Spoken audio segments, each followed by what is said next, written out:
එතකොට අපි අවසාන වශයෙන් කතා කළාගේ සතියේදී පරිගණකයේ තියෙන කෙවෙනි එහෙම නැත්නම් පෝට්ස් ගැන කතා කළා. එතකොට මේ පෝට්ස් තමයි මේ ඔයගොල්ලන්ට දකින්න තියෙන්නේ. අපි මේවා සහ මේවායින් කෙරෙන කාර්යයන් පැහැදිලි කිරීමක් කළාගේ සතියේ. එතකොට අපිට අද දවසේ කතා කරන්න තියෙන්නේ මෙන්න මේ තත්ත්ව sannivedana නැත්නම් data communication කියන පාර්ට් එක තමයි අද දවසේදී අපිට කතා කරන්න තියෙන්නේ. එතකොට අපි බැලුවොත් මේ දත්ත sannivedanaya කියන එක අපි දත්ත කියන්නේ මොනවද කියලා මේ වෙනකොට අවබෝධ කරගෙන ඉන්නවා. අපි ඒක ගැන දන්නවා. එතකොට දත්ත කියලා අපි හැඳින්වුවේ අපි දත්තවලට නිර්වචන කීපයක් දුන්නා. අපිට ගන්න පුළුවන් වුණ නිර්වචනය තමයි දත්තයක් කියලා කියන්නේ. නැත්නම් අපි කියනවා data is a raw fact which used to describe real world things කියලා. ඒ real world එකේ තියෙන එහෙම නැත්නම් සැබෑ ලෝකයේ තියෙන දෙයක් විස්තර කරන්න යොදා ගන්න පදයක් අපි කියනවා දත්තයක් කියලා. එහෙම තමයි අපි දත්ත කියන එක හඳුනා ගැනීමක් කළේ. එතකොට මෙන්න මේ දත්ත sannivedanaya කිරීම ඉතාම වැදගත්. මොකද දත්ත sannivedana නොකරොත් ඒ දත්ත වලින් හෝ තොරතුරු වලින් වැදගත්කමක් නැති වෙනවා. වැදගත්කමක් ඇති වෙන්න නම් අනිවාර්යයෙන්ම මේ දත්ත sannivedanaya කළ යුතුයි. ඉතින් ඒක නිසා අපි මේ දත්ත sannivedanaya කියන පාඩම ඉගෙන ගැනීම ඉතාම වැදගත් වෙනවා. එතනදී ඇත්තටම අපි කතා කරන්නේ මේ දත්ත sannivedanaya කරන්න අපි භාවිතා කරන ක්‍රමවේදයන් මොනවද කියලා. අපි දත්ත sannivedanaya කරන්න ප්‍රධාන වශයෙන්ම පාවිච්චි කරනවා මෙන්න මේ නෙට්වර්ක් එහෙම නැත්නම් ජාල පරිගණක ජාල සංකල්පය. එතකොට ඒ ගැන තමයි අපි අද දවසේ කතා කරන්න යන්නේ. එතකොට දත්ත සහ තොරතුරු සම්ප්‍රේෂණය එහෙම නැත්නම් හුවමාරුව කියන්නේ මොකක්ද කියලා ඇහුවොත් ඒක පාර්ශවයක ඉඳලා තවත් පාර්ශවයකට දත්ත යම් මාධ්‍යයක් භාවිතා කරලා තොරතුරක් හරි දත්තයක් හරි එක් පාර්ශවයක ඉඳලා තවත් පාර්ශවයකට මාධ්‍යයක් භාවිතා කරලා සම්ප්‍රේෂණය කරන එකට අපි කියනවා දත්ත sannivedanaya කියලා. එතකොට ඒක තමයි අපිට සාමාන්‍යයෙන් අඳුනා ගන්න පුළුවන් වෙන්නේ. එතකොට දත්ත sannivedanaya කියන්නේ මෙන්න මේ වගේ දෙයක්. දත්ත ප්‍රභවයක් තියෙනවා. අපි කිව්වේ එක ස්ථානයක සිට දත්ත ග්‍රාහකයෙක් ඉන්නවා. තවත් ස්ථානයකට යම් මාධ්‍යයක් භාවිතා කරලා. මේ දත්ත සම්ප්‍රේෂණය කිරීමට තමයි අපි කිව්වේ දත්ත sannivedanaya කියලා. එතකොට මෙන්න මේ sannivedana කාර්යයට පරිගණක භාවිතා කරන්නේ මේ දත්ත sannivedanaයේදී පරිගණකවල තියෙන සුවිශේෂී හැකියාවන් හින්දා. ඒ කියන්නේ අපි දන්නවා දත්ත නිර්මාණය කරන්නත් අපි භාවිතා කරන්නේ පරිගණකයම තමයි. ඒ වගේම දත්ත sannivedanaya කරන්නත් සුවිශේෂී හැකියාවක් පරිගණකවල තියෙනවා. එතකොට මේකේ මෙන්න මේ කියන දත්ත ප්‍රභවය කියන්නේ කවුද? සම්ප්‍රේෂණ මාධ්‍ය කියන්නේ මොකක්ද? දත්ත ග්‍රාහකයා කියන්නේ මොකක්ද කියන එක පැහැදිලි කරලා තියෙනවා. දත්ත ප්‍රභවය කියලා අපි හඳුන්වන්නේ දත්ත සම්ප්‍රේෂණය කිරීමට බලාපොරොත්තු වෙන එහෙම නැත්නම් කරන පුද්ගලයා අපි කියනවා ප්‍රභවය කියලා. මේ ප්‍රභවයේ සිට ග්‍රාහකයා දක්වා තමයි දත්ත අරගෙන යන්නේ. ඒතර ග්‍රාහකයා කියලා කියන්නේ අපි මෙතනදී දත්ත ලබා ගන්න තැනැත්තා එහෙම නැත්නම් දත්ත ලබා ගන්න පරිගණකයක් අපි කියනවා ග්‍රාහකයා කියලා. සම්ප්‍රේෂණ මාධ්‍ය කියලා කියන්නේ මෙන්න මේ දත්ත සම්ප්‍රේෂණය කරන්න භාවිතා කරන මාධ්‍ය. ඒක රැහන් සහිත මාධ්‍යයක් වෙන්න පුළුවන්, රැහන් රහිත මාධ්‍යයක් වෙන්න පුළුවන්. අපි කියනවා wired, wireless කියන ක්‍රම දෙකටම මේක වෙන්න පුළුවන්. ඔය තමයි සාමාන්‍ය sannivedanaya. එතකොට දත්ත සම්ප්‍රේෂණය කරන්න පුළුවන්. එහෙම නැත්නම් මේ transmit කරන්න පුළුවන් ආකාර කීපයක් අපි අඳුන ගන්නවා. ආකාර කීපයක් හඳුන ගන්නවා. ඒ දත්ත සම්ප්‍රේෂණය වන දිශාව අනුව තමයි ඒ ආකාර අපි වෙන් කරලා තියෙන්නේ. ඒකේ පළවෙනි එක අපි කියනවා සිම්ප්ලෙක්ස් මෝඩ් එක. එහෙම නැත්නම් අපි ඒකට කියනවා ඒකපත sannivedana ක්‍රමය කියලා. දත්ත සම්ප්‍රේෂණය ක්‍රමය කියලා. සිම්ප්ලෙක්ස්. දැන් මේ සිම්ප්ලෙක්ස් වලදී වෙන්නේ දත්ත ප්‍රභවයේ ඉඳලා දත්ත ග්‍රාහකයා දක්වා පමණයි දත්ත ගමන් කරන්නේ. තොරතුරු හෝ දත්ත ගමන් කරන්නේ ප්‍රභවයේ සිට ග්‍රාහකයා දක්වා පමණයි. ඒකට අපි කියනවා මොකද්ද සිම්ප්ලෙක්ස් කියලා. මම white board එකට යන්නම්.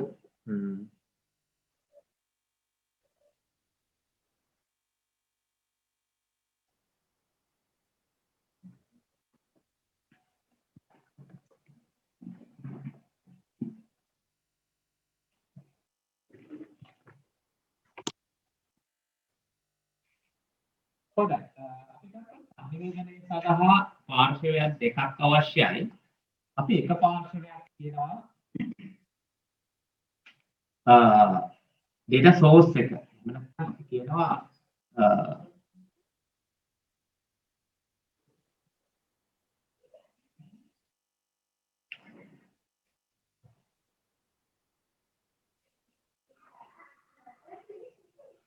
source එක. එහෙම නැත්නම් sender. නැත්නම් අපි එකටම කියනවා sender. ඊට පස්සේ තවත් පාර්ශවයක් අපි අඳුන ගන්නවා. මේකට කියනවා අපි receiver. එහෙම නැත්නම් ග්‍රාහකයෙක් කියලා. මේ ලබා දෙන පුද්ගලයා දායක කරන පුද්ගලයා පරිගණකය මේකට අපි කියනවා ග්‍රාහකය කියලා. එහෙනම් මේ ග්‍රාහකයාට යන්න නම් මේක මාධ්‍යයක් තියෙනවා. යම්කිසි මාධ්‍යයක් තියෙනවා. අපි කියනවා මීඩියා එකක් through තමයි මේක යන්නේ. මේ මීඩියා එක මාධ්‍ය ගත්තාම මේක රැහන් රහිත වෙන්නත් පුළුවන්. ඊට පස්සේ රැහන් සහිත වෙන්නත් පුළුවන්. මෙන්න මේ ක්‍රම දෙකටම මේ මාධ්‍ය තියෙනවා. එතකොට මෙන්න අපි මෙන්න මේ දත්ත ලබා දෙන දත්ත දායකයාගේ සිට ග්‍රාහකයා දක්වා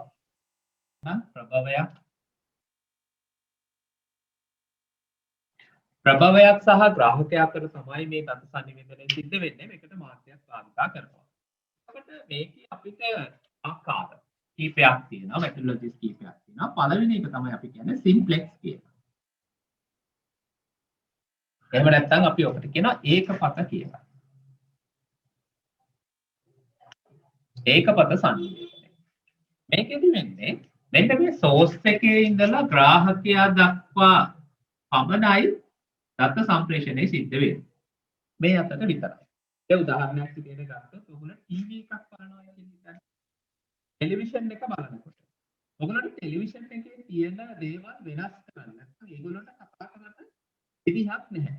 නේද? ක්‍රමයක් නැහැ. දැන් ඔය ක්‍රිකට් මැච් එකක් වගේ යන වෙලාවක නම් ඉතින් අපි ටෙලිවිෂන් එක බලාගෙන ඒගොල්ලන්ට බනිනවා තමයි නේද? හැබැයි ඒගොල්ලන්ට ඒක ඇහෙන්නේ නැහැ. මොකද ඒකට හේතුව ටෙලිවිෂන් එක කියලා කියන්නේ මෙන්න මේ ඒකපත සංනිවේදනයේට උදාහරණයක්. එහෙම නැත්නම් මේ ඒකපත ක්‍රමයට එහෙම නැත්නම් සිම්ප්ලෙක්ස් ක්‍රමයට දත්ත සම්ප්‍රේෂණය කරන ක්‍රමය. ඒක තමයි මේකේ වෙන්නේ. ප්‍රභවයේ ඉඳලා ග්‍රාහකයා විතර පමණ දත්ත සම්ප්‍රේෂණය කරනවා. අනිත් පැත්තට සම්ප්‍රේෂණය කරන්නේ නැහැ. ඔකට කියනවා අපි සිම්ප්ලෙක්ස් කියලා. තවත් එකක් තියෙනවා ඩුප්ලෙක්ස් කියලා. ඩුප්ලෙක්ස් කමියුනිකේෂන්. එහෙම නැත්නම් අපි මේකට කියනවා ද්විපත කියලා. ද්විපත සංනිවේදනය කියලා කියනවා. මේකෙදි මෙන්න ප්‍රභවය එක්වරක් ග්‍රාහකයා වෙත මේ විදිහට දත්ත රැගෙන යනවා. ඒ වගේම ඊට පස්සේ ග්‍රාහකයා ප්‍රභවය වෙලා මේ පැත්තට දත්ත රැගෙන යනවා. එතකොට මෙයා ග්‍රාහකයා වෙනවා. මොනවා දෙපැත්තටම යනවා. මේකට උදාහරණයක් කිව්වොත් ටෙලිෆෝන්. ටෙලිෆෝන් එක භාවිත කරද්දී ඔයගොල්ලන්ට පුළුවන් කෙනෙක් ඔයගොල්ලෝගේ යාළුවෙක් කතා කරනකොට එයාට කතා කරන්නත් පුළුවන්. අනිත් පැත්තට ඔයගොල්ලන්ට ඒ යාළුවාට කතා කරන්නත් පුළුවන්. යාළුවත් ඔයත් අතර එහෙම නැත්නම් ඊළඟ පාර්ශවයත් ඔයගොල්ලොත් අතර දෙපැත්තටම මේ සංනිවේදනය සිද්ධ වෙන්න පුළුවන්. මෙන්න මේකට අපි කියන මොකක් කියලාද?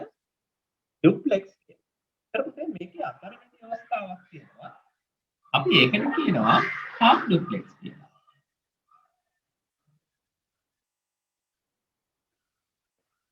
අපි මේකට කියනවා අර්ධ ද්විපත කියලා. දැන් අහන්න එපා ඇයි ඒකට අර්ධ ඒකපත කියන්නේ කියලා. නොකියන්නේ කියලා. ඒකට හේතුව තමයි මෙතනදී මේ අර්ධ ද්විපත එහෙම නැත්නම් half duplex උනාට පස්සේ වෙන්නේ පුතේ මොකද්ද? මේකෙදි දෙපැත්තටම දත්ත ගමන් කිරීමක් සිද්ධ වෙනවා. right මේ අතර සහ මේ අතට දත්ත ගමන් කිරීමක් සිද්ධ වෙනවා. හැබැයි ඒ වුණාට මෙන්න මේ ගමන් කිරීම එකම අවස්ථාවේ සිද්ධ වෙන්නේ නැහැ. ඒක තේරුණාද? ඒ කියන්නේ දත්තයක් මේ පැත්තේ ඉඳලා මේ පැත්තට යනකොට මෙහෙන් දත්ත මේ පැත්තට එන්නේ නැහැ. ඒතර මෙහෙ ඉඳලා මෙහෙට එනකොට මේ පැත්තේ ඉඳලා දත්ත යන්නේ නැහැ. ඒතර එකවරකට එක් දිශාවකට විතරයි මෙන්න මේ half duplex එක නැත්නම් අර්ධ ද්විපත ක්‍රමයට දත්ත ගමන් කරන්නේ. ඔයගොල්ලෝ දැකලා තියෙන walkie talkie කියලා තියෙන පොඩි උපකරණයක්. මෙන්න මේ වගේ පුංචි මොබයිල් ෆෝන් එකක් වගේ walkie talkie උපකරණයක් තියෙනවා. එතකොට මේක අපි ඔය කමියුනිකේෂන් වලට පාවිච්චි කරන එක නැත්නම් අපි කතා කරන්න පාවිච්චි කරනවා ඒ ළඟ ස්ථාන දෙකක් අතර මේ walkie talkie එක පාවිච්චි කරලා අපි කතා කරන්න ගන්නවා. ඒකට walkie talkie එකේ පුංචි බටන් එකක් තියෙනවා. මේකෙත් තියෙනවා බටන් එකක්. නේද? ඔය පොලිසිය මහත්තුරුලා මෙහෙම තියෙන ඔයාලා දැක්කා. මේකෙන් කෙනෙක්ට කතා කරන්න ඕන නම් මෙන්න මේ බටන් එක ප්‍රෙස් කරගන්න. ඒ ප්‍රෙස් කරගත්තට පස්සේ එයා කතා කරන වොයිස් එක අනිත් පැයට ට්‍රාන්ස්ෆර් වෙනවා. ඒ වගේම තමයි අනිත් කෙනා කියන දේ ඇහෙන්න ඕන නම් මෙයා මේ බටන් එක රිලීස් කරන්න ඕන. කියන්නේ මේ බටන් එක අතාරින්න ඕන. පැහැදිලිද? එහෙම වුණොත් තමයි එයාට ඒ වොයිස් එක ඇහෙන්නේ. දැන් දෙන්නේ කතා කරනකොට කතා කර ඉන්න දෙන්නම බටන් එක ප්‍රෙස් කරගෙන මෙහිටියොත් මොකද වෙන්නේ? කාටවත් මේක ඇහෙන්නේ නැහැ. මොකද ඒකට හේතුව මේක සිම්ප්ලෙක්ස් half duplex ක්‍රමයට. ඒක නැත්නම් අර්ධ ද්විපත ක්‍රමයට තමයි වැඩ කරන්නේ. ඒතර මේ පුද්ගලයා මේ පැත්තට කතා කරනකොට මේ පැත්ත රිලීස් වෙලා තියෙනවා. එතකොට මේ පුද්ගලයා මේ පැත්තට කතා කරනකොට මේ පැත්ත රිලීස් වෙලා තියෙනවා. ඒතර මේ walkie talkie එකකින් බැන ගන්න බෑ. නේද? දැන් ටෙලිෆෝන් එකකින් බැන ගන්න පුළුවන් නේ. කෝල් එකක් අරගෙන Tamanට ඕන විදිහට බැනගෙන යන්න පුළුවන් අනිත් කෙනාටත් පුළුවන්. බැනපු කෙනාට බැනගෙන යන්න. හැබැයි මෙන්න මේ walkie talkie එකේ එහෙම කරන්න බෑ. හරි? එහෙම කරන්න බෑ. ඒකේ බනින්න පුළුවන් ඊට පස්සේ බැනු අහගන්න පුළුවන්. හරි? ඒ විදිහට තමයි walkie talkie එක ක්‍රියාත්මක වෙන්නේ. ඒක ඔයගොල්ලන්ට පැහැදිලි. මේ සංනිවේදනය කියලා අපි කිව්වේ මේ ප්‍රභවයේ ඉඳලා ග්‍රාහකයාට යම්කිසි දත්ත ප්‍රමාණයක් එහෙම නැත්නම් තොරතුරු ප්‍රමාණයක් සම්ප්‍රේෂණය කරන එක ඒකට මාධ්‍යයක් භාවිතා කරනවා. එතකොට මෙන්න මේ සංනිවේදනයේ ආකාර තුනක් අපි ඉගෙන ගත්තා. මොනවද? සිම්ප්ලෙක්ස්, ඩුප්ලෙක්ස් සහ half duplex කියන අවස්ථා කිහිපය. හරි. මේ කොටස මම හිතන්නේ ඔයගොල්ලන්ට පැහැදිලි ඇති. ඊළඟට යමු නෝට් එකට.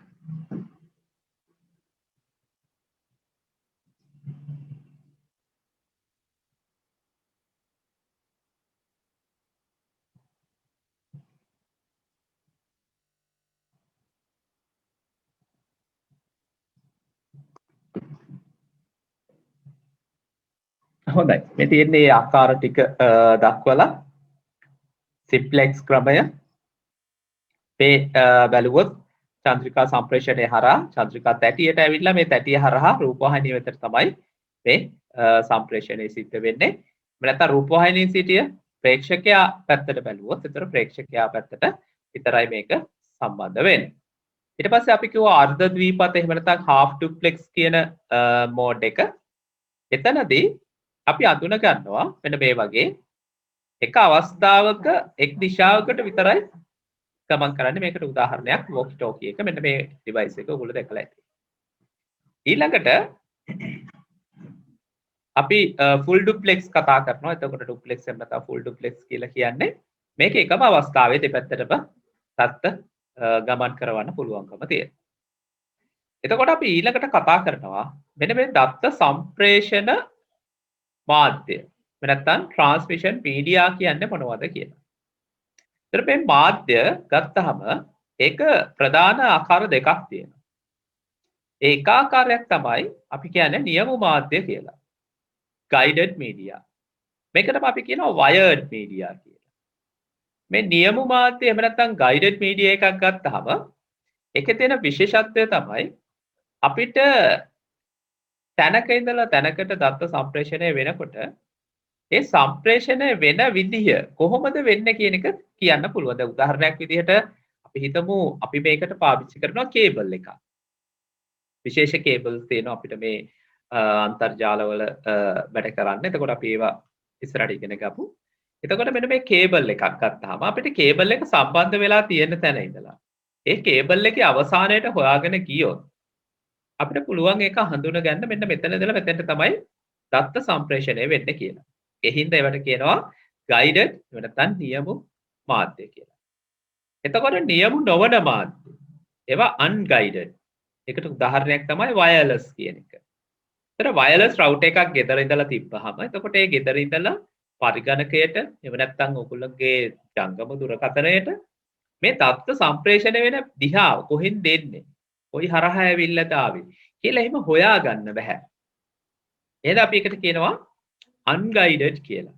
ගයිඩ් කරන්න බෑ. unguided. හරි? ඒවා කියනවා wireless. එහෙම නැත්නම් රැහන් රහිත මාධ්‍ය කියලා. ඒතර මේ රැහන් සහිත මාධ්‍ය නැත්නම් නියමු මාධ්‍ය එහෙම නැත්නම් wired media එක අපි භාවිතා කරනවා විවිධ වර්ගයේ කේබල් එක්ක. එක කේබල් එකක් තියෙනවා ඇඹරුම් කම්බි යුගල එහෙම නැත්නම් twisted pair කියලා කියනවා. ඒතර මේ twisted pair තමයි ගොඩක් වෙලාවට අපි භාවිතා කරන්නේ වර්තමානයේ පවා භාවිතා කරන්නේ ඔය පරිගණක විද්‍යාගාරවල අපි ජාල කරන කටයුතු වලට භාවිතා කරනවා මෙන්න මේ twisted pair කියන එක. මේ twisted pair එකේ මම පෙන්නන්නම් ඔයගොල්ලන්ට මේ කේබල් එක තියෙන විදිහ බලන්න. මේ තියෙන්නේ twisted pair එක. twisted pair කියන මේකට හේතුව තමයි මෙන්න මේ කේබල් එකේ තියෙනවා ඇඹරුණු කම්බි යුගල් 4ක් නැත්නම් කම්බි 8ක් තියෙනවා. තඹ කම්බි තමයි බොහෝ විට පාවිච්චි කරන්නේ. මේකේ තඹ ආලේපිත කම්බිත් හඳුන්වලා දීලා තියෙනවා මිලෙන් ගොඩක් අඩු. එතකොට මෙන්න මේක twisted pairs කියලා කියන්නේ මේ දෙක බැගින් සම්බන්ධ වෙන. ඒක pair එකක් විදිහට එන්නේ. ඒතර මේ pair එකේ තියෙන්නේ බලන්න මේකේ colors 4ක් තියෙනවා. වර්ණ 4ක් තියෙනවා. ඒ pair එකක එක වර්ණයක් සහ ඒ වර්ණයත් එක්ක සුදු පාට තියෙනවා. උදාහරණයක් විදිහට මෙන්න මේ මම පෙන්නන මේ වර්ණය ගත්තොත් මේක නිල් පැහැති. ඊට පස්සේ මෙන්න මේකට කියනවා අපි blue white එකක් කියලා. නැත්නම් white blue එකක් කියලා. right? ඒ කියන්නේ නිල් පාට ඊළඟ කේබල් එකේ තියෙන්නේ නිල් පාට සහ සුදු පාට. දැන් මේක green නම් white green එකක් තියෙනවා.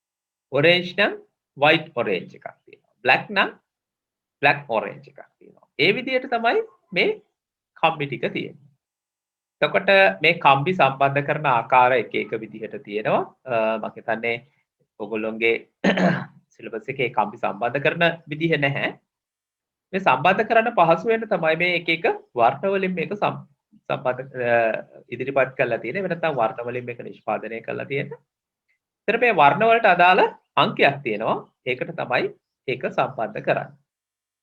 එතකොට මේක සම්බන්ධ කරන්න අපි භාවිතා කරනවා crimping tool කියලා විශේෂ tool එකක්. ඒ tool එක ආධාරයෙන් අපි twisted pair එක කේබල් එක අපි connector එකට RJ45 කියලා connector එකට සම්බන්ධ කරලා තමයි මේක ජාලකරණය සඳහා යොදාගන්නේ. එතකොට මේක සාමාන්‍යයෙන් අපි කියනවා මීටර් 100ක් වගේ දුරක දත්ත සම්ප්‍රේෂණය සඳහා සුදුසුයි. මෙතනින් එහාට ගෙනිච්චොත් මේ කේබල් හරහා දත්ත යනකොට මේකට හානියක් වෙන්න පුළුවන්කම තියෙනවා. ඊළඟට මෙන්න මේ twisted pair එකේම මේ වගේ ඇලුමිනියම් කෝට් එකක් තියෙනවා සමහර වෙලාවට. මෙන්න මේ ඇලුමිනියම් කෝට් එකක් තියෙන එක අපි කියනවා shield twisted pair එකක් කියලා. shield කරලා තියෙන්නේ. මේකට හේතුව තමයි දත්තවලට සාමාන්‍යයෙන් බලපෑමක් ඇති කරනවා චුම්බක ක්ෂේත්‍රය. ඒතර චුම්බක ක්ෂේත්‍රයකින් එන බලපෑම අවම කරන්න අපි මෙන්න මේ වගේ කෝටඩ් එකක් පාවිච්චි කරන්න පුළුවන්.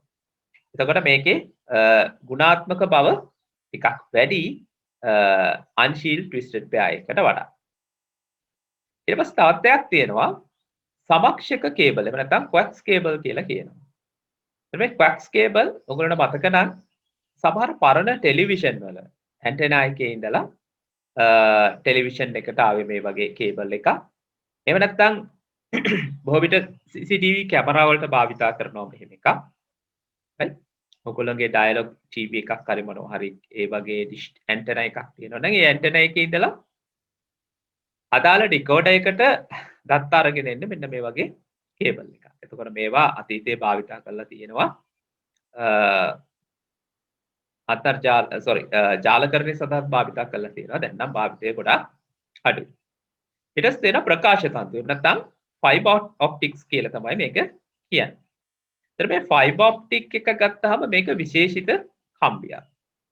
මේක ඇත්තටම ෆයිබර් බටයක්, වීදුරු බටයක්. මේ වීදුරු බටය හරහා තමයි දත්ත ගමන් කිරීම සිද්ධ වෙන්නේ. ඒතර මේ වීදුරු බටය හරහා මේ වීදුරු බට ටික එක කෙලින් තියාගන්න මේ වගේ කම්බියක් තියෙනවා. ඒ වගේම විශේෂිත ආවරණයක් මේකට තියෙනවා. ජැකට් එකක් තියෙනවා. එතකොට මේකේ දත්ත ගමන් කරන්නේ ආලෝකයේ විදිහට. ඒ කියන්නේ ආලෝක කිරණ විදිහට තමයි මේක ගමන් කරන්නේ. ඒකයි ෆයිබර් ඔප්ටික් කියලා කියන්නේ. ඔප්ටිකල් කියලා අපි පාවිච්චි කරනවා ආලෝකයට. එතකොට ෆයිබර් ඔප්ටික් කියලා කියන්නේ මේ ෆයිබර් තන්තුවක් තියෙන්නේ. මේ තන්තුව හරහා ආලෝකය තමයි ගමන් කරන්නේ. දැන් එතකොට මේ ආලෝකයේ තියෙන එක සිද්ධාන්තයක් ඔබ සමහරට මේ වෙනකොට ඉගෙනගෙන ඇති පූර්ණ අභ්‍යන්තර පරාවර්තනය කියලා. පූර්ණ අභ්‍යන්තර පරාවර්තනය. මම චුට්ටක් එක ඇඳලා පෙන්නන්නම්.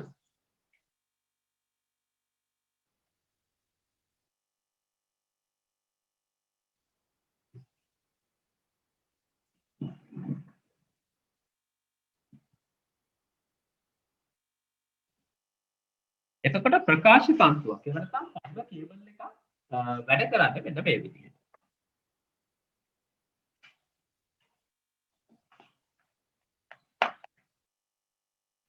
මේක ඉතාම සිහින් කෙන්දක්. තාම කෙස් ගහක් තරම් වගේ සිහින් කෙන්දක් තමයි ෆයිබර් ඔප්ටික් කේබල් එකක් කියලා කියන්නේ. එතකොට මෙන්න මේ විදිහට ෆයිබර් ඔප්ටික් කේබල් එක තියෙනවා නම් මේකට ආලෝක ධාරාවක් දුන්නාම මෙයා මේක පූර්ණ අභ්‍යන්තර පරාවර්තනයට ලක් වෙනවා. ඒ කියන්නේ මෙතන ශක්ති හානියක් වෙන්නේ නැහැ. එහෙනම් මේ ආලෝක කදම්බයට ඕනම දිහාවකට ඕනම තරම් දුරකට යන්න පුළුවන්. ඒතර එකවර මේ වගේ ආලෝක කදම්බ කීපයක් මේක ඇතුලේ යවන්න පුළුවන්කම තියෙනවා. එක එක කෝණවලින් එකවර කීපයක් යවන්න පුළුවන්කම තියෙනවා.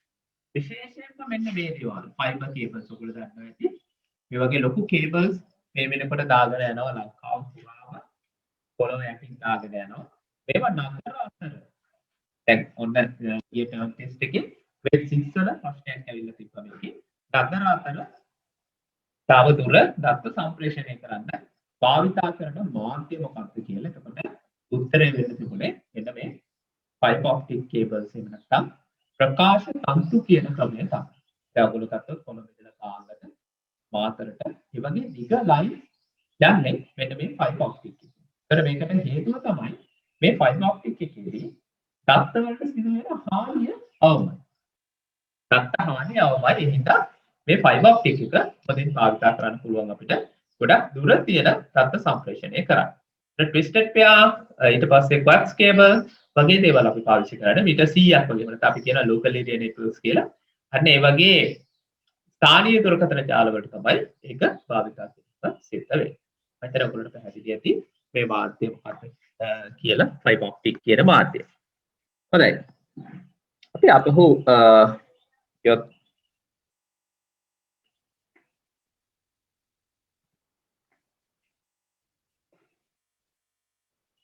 ෆයිබර් ඔප්ටික් ප්‍රකාශ තන්තු අපි අවසාන වශයෙන් කතා කරපු මාතෘකාව. ඊළඟට තියෙනවා නියමුන් නොවන මාධ්‍ය unguided එහෙම නැත්නම් wireless කියන මාධ්‍ය. මේකේ අපිට භාවිතා කරන්න පුළුවන් unguided විදියට ගුවන් විදුලි තරංග radio waves. එතන මේ radio waves තමයි අපි Wi-Fi Bluetooth විදියට භාවිතා කරන්නේ මේ වෙනකොට ගොඩක් බහුලව භාවිතා කරනවා අපි ජාලකරණයේදී දත්ත සම්ප්‍රේෂණය සඳහා බහුලව භාවිතා කරනවා මෙන්න මේ Wi-Fi සහ Bluetooth කියන ක්‍රම. ඊට පස්සේ තවත් තියෙනවා microwaves කියන තරංග. ඒතර මේ microwaves කියන එකත් බහුලව භාවිතා කරනවා. හැබැයි මේ microwaves කියන එක ඇත්තටම ජීවිතේ එච්චර හිතකර එකක් නෙවෙයි. එතකොට මේක භාවිතා කරන්නේ එක්ක සැටලයිට් වල ඉඳලා කණුවකට ලබා ගන්න. එහෙම නැත්නම් කණු අතර දත්ත සම්ප්‍රේෂණයට. මේකත් මම මේ විදිහට චුට්ටක් ඇදලා පෙන්නන්නම්. ඇත්තටම මේක ගොඩක් ජීවිත ගොඩක් හිතකර එකක් කියලා හඳුන්වලා දෙන්න බෑ. ඒ කියන්නේ දැන් මේක හරහා සතෙක් එහෙම ගියොත් ඇත්තටම එයාට ඩැමේජ් වෙන්න පුළුවන්. එයාට හානියක් වෙන්න පුළුවන්. ඒ කියන්නේ කුරුල්ලවත් ඉගිලෙන්නේ නැහැ කියලා තමයි සාමාන්‍යයෙන් කියන්නේ. එතන මේක භාවිතා කරන්නේ කොහොමද? අපි ගත්තොත් ඔයගොල්ලෝ දැකලා ඇති ගුවන් විදුලි කම්ප්‍රෙෂන් කුළුණු ඒ වගේම ගොඩක් දැකලා ඇති මේ ඔය දත්ත සම්ප්‍රේෂණය සඳහා දාලා තියෙන කුළුණු සෙල් ටී නැති ටෙලිෆෝන් නැති. එතකොට මෙන්න මේ වගේ කුළුණක් ගත්තාම මෙන්න මේ කුළුණේ ඔයගොල්ලෝ දැකලා තියෙනවා මේ වගේ ඇන්ටනාස් හතරක් වෙනම හතර වටේට හයි කරලා තියෙනවා. right? මෙන්න මේ කුළුණක් ගත්තාම මේ වගේ ඇන්ටනාස් තියෙනවා. ඒ නිසා මෙතන මේ වගේ ඩ්‍රම් එකක් තියෙනවා. දැකලා. එතකොට තවත් කුළුණක් ගත්තාම ඒකෙත් තියෙන ඔය වගේම ඇන්ටනාස් හතරක් තියෙනවා හතර පැත්තට. ඒ වගේම තමයි මේකේ ඩ්‍රම් එකක් තියෙනවා මේ වගේ. එතකොට මෙන්න මේ වගේ තමයි දත්ත විසිරුවා හරින්නේ. දැන් අපි නෝ මොබයිල් ෆෝන් එකක් ගත්තොත් මොබයිල් ෆෝන් එකට දත්ත විසිරුවා හරින්නේ මේ වගේ Wi-Fi. එතන මේ කණු අතර නැත්නම් මේ තව දෙකක් අතර සම්ප්‍රේෂණය සිද්ධ කරන්නේ මෙන්න මේ ඩ්‍රම් එකේ. එතන මෙන්න මේ තව දෙකක් අතර සම්ප්‍රේෂණය සිද්ධ කරන්න මයික්‍රෝවේව්ස් භාවිත කරනවා. ඒ වගේම තමයි සැටලයිට් හරහා ලබා ගන්නවා නම් ඒ සැටලයිට් හරහා එන වේව් එක ගොඩක් වෙලාවට මයික්‍රෝවේව්ස් වලින් තමයි භාවිත කරන්නේ. right? එතකොට ඒ හින්දා උන්න මෙන්න මේ වගේ තව එකක් ළඟ ඉන්න කෙනෙක් නම් එහෙම නැත්නම් තමන්ගේ වත්තේ තව එකක් හදලා දීලා තියෙනවා නම් උන්න එතනදී පුංචි බලපෑමක් ඔයගොල්ලන්ට තියෙනවා මේකෙදි. ඒ හින්දා පුළුවන් තරම් මේ මයික්‍රෝවේව්ස් වලින් ටැප් වෙලා ඉන්න අවශ්‍ය වෙනවා. හොඳයි. ඊට පස්සේ අපි කතා කරන්නේ ඊළඟ මාධ්‍ය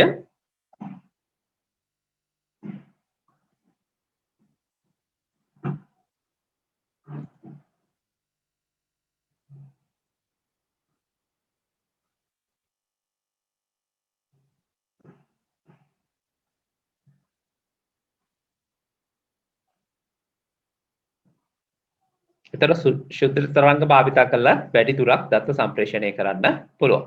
ඊට තවත් තියෙනවා අදෝරක්ත කිරණ වගේ දේවල්. දැන් මේව ඇත්තටම ඔයගොල්ලෝ බාන රිමෝට් කන්ට්‍රෝල් එකේ තියෙන අදෝරක්ත කිරණය. ඒතර මේක සමහරලාට පියවිය හැට දකින්න බැරි වුණොත්. ඒ කියන්නේ සමහර ඒවා බල්බ් එක ලයිට් එක පත්තු වෙනවා පේනවා. හැබැයි සමහර ඒවා ලයිට් එක පත්තු වෙනවා පේන්නේ නැහැ. ඔයගොල්ලෝ මෙහෙම දෙයක් කරන්න. මොබයිල් ෆෝන් එකක් අරගෙන ෆෝන් එකේ කැමරා එක පැත්තට රිමෝට් කන්ට්‍රෝල් එක තියලා ඒකේ බල්බ් එක තියලා කැමරා එක ඔන් කරගෙන රිමෝට් කන්ට්‍රෝල් එකේ ස්විච් එකක් ඔබන්න. එතකොට ඔයගොල්ලන්ට ඒ රතු පාට ලයිට් එක දකින්න ලැබේ. right? ඔන්න අත කරලා බලන්න මේ ප්‍රැක්ටිකල් එක.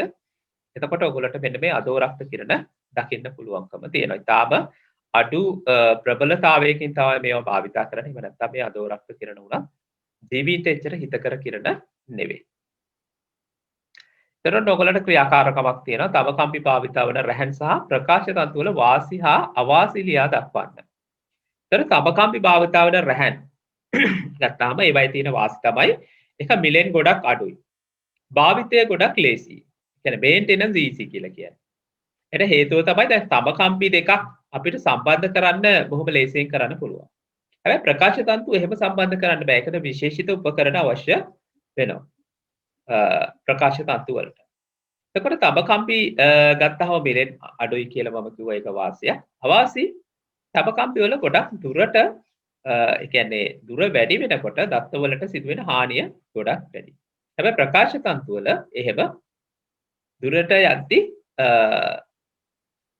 දත්ත වලට හානියක් සිද්ධ වෙන්නේ නැහැ. ඒ කියන්නේ 100%ක්ම ඒ දත්ත සම්ප්‍රේෂණය ගොඩක් දුරට කරගන්න පුළුවන්. ඕවා තමයි වාසි සහ අවාසි විදිහට ඔයගොල්ලන්ට ලියන්න තියෙන්නේ. දත්ත සම්ප්‍රේෂණය සඳහා භාවිත කරන මාධ්‍යයේ වේගය, දුර, මිල යන ආදී සැලකිල්ලටගෙන අදාළ අවස්ථාවට උචිත මාධ්‍ය පිළිබඳ සාකච්ඡාවක් මෙහෙවන්න. එතකොට දැන් අපි ගත්තොත් අපි කිව්වා ප්‍රකාශ තන්තු වගේ මාධ්‍යයක් භාවිත කරන්නේ ගොඩක් දුර දත්ත අරගෙන යන්න. ඒ වගේම මයික්‍රෝවේව් වගේ භාවිත කරන්නේ ගොඩක් දුර දත්ත අරගෙන යන්න.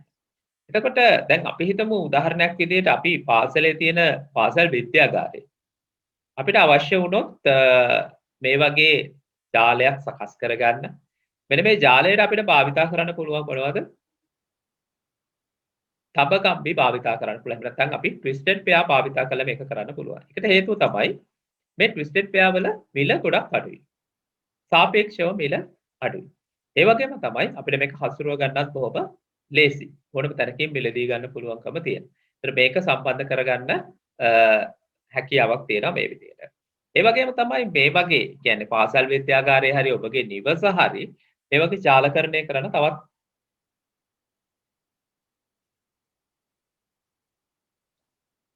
සුදුසු දෙයක් තමයි ජාලකරණය සඳහා Wi-Fi කියන එක. එහෙම නැත්නම් රේඩියෝ වේව්ස් ගුවන්විදුලි තරංග භාවිතා කරන්න පුළුවන්කම තියෙනවා.